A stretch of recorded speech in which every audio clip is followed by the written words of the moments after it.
தாவீது. ஒரு முறை சவுல் அரசனின் படையானது பெலிஸ்தியர்களுக்கு எதிராக போரிட அணிவகுத்தது. பெலிஸ்தியரின் படையில் மிகவும் வலிமை வாய்ந்த கோலியாத்து என்ற வீரன் இருந்தான்.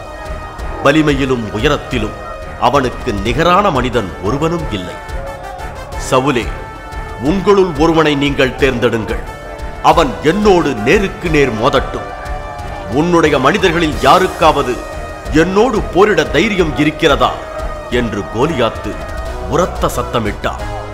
சவுலின் வீரர்களோ அவனது பிரம்மாண்ட உருவத்தை பார்த்து பயந்தனர். அவனோடு மோதுவதற்கு ஒருவனுக்கும் துணிவு இல்லை.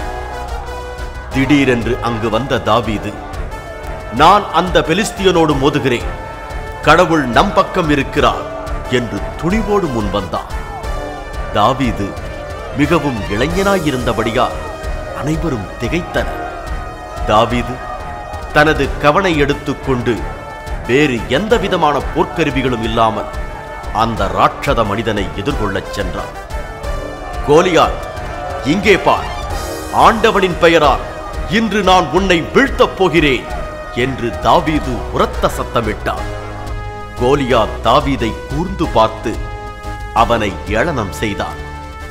கோலியாத் தனது வாளை எடுக்க முயன்றபோது தாவீது தனது கவனில் ஒரு கல்லை வைத்து சுழற்றி கோலியாத்தின் நெற்றியை குறிபார்த்து அடித்து அந்த ராட்சத மனிதனை வீழ்த்தினான். தாவீது மிகவும் புகழ் பெற்றவனானதால் சவுல் அரசன் அவன் மீது பொறாமைப்படத் தொடங்கினான். அரசர் தனது மகன் யோனத்தானை நோக்கி, நான் இறந்து விட்டால் மக்கள் உனக்கு பதிலாக தாவீதை அரசனாக்கி விடுவார்கள், அதை தடுக்க ஏதாவது செய்தாக வேண்டும் என்றார். ஆனால் யோனத்தான் தாவீதை தனது சொந்த சகோதரன் போல் நேசித்தபடியால் வரப்போகிற ஆபத்தை குறித்து தாவீதுக்கு எச்சரிக்கை செய்தான். என்னுடைய இடத்தில் நீயே அரசனாவாய் என்பது எனக்கு தெரியும், ஏனென்றால் நீ இறைவனால் தேர்ந்தெடுக்கப்பட்டவன் என்றான் யோனத்தான்.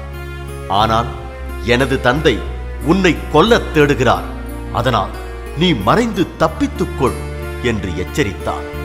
தாவீது தப்பித்து ஓடி ஒவ்வொரு இடமாக அலைந்து கொண்டிருந்தான். தாவீது தப்பித்து சென்று விட்டதை சவுல் அறிந்தபோது அவனை தேடி ஒரு பெரும்படையுடன் கிளம்பினான். ஒரு நாள் இரவு தாவீது சவுலின் பாசறைக்கு சென்று அரசரின் தலைமாட்டில் இருந்த அவரது ஈட்டியையும் தண்ணீர் செம்பையும் கவர்ந்து சென்றான். விழித்துக் கொண்டபோது தாவீது தன்னை எவ்வளவு எளிதாக கொன்றிருக்க முடியும் என்பதை சவுல் உணர்ந்து வெட்கப்பட்டார். இறுதியாக தாவீது தனக்கு பின் அரியணை ஏறுவதை சவுல் ஒப்புக்கொண்டார். சவுல் இறந்த பிறகு தாவீது 40 வருடங்கள் அரசாட்சி புரிந்தார். ஜெருசலேம் நகரத்தை தலைநகராக கொண்டு தாவீது ஆட்சி செய்தார். இறைவன் அவரோடு இருந்தார். அப்பொழுது முதல் ஜெருசலேம் தாவீதின் நகரம் என்று அறியப்படலாயிற்று.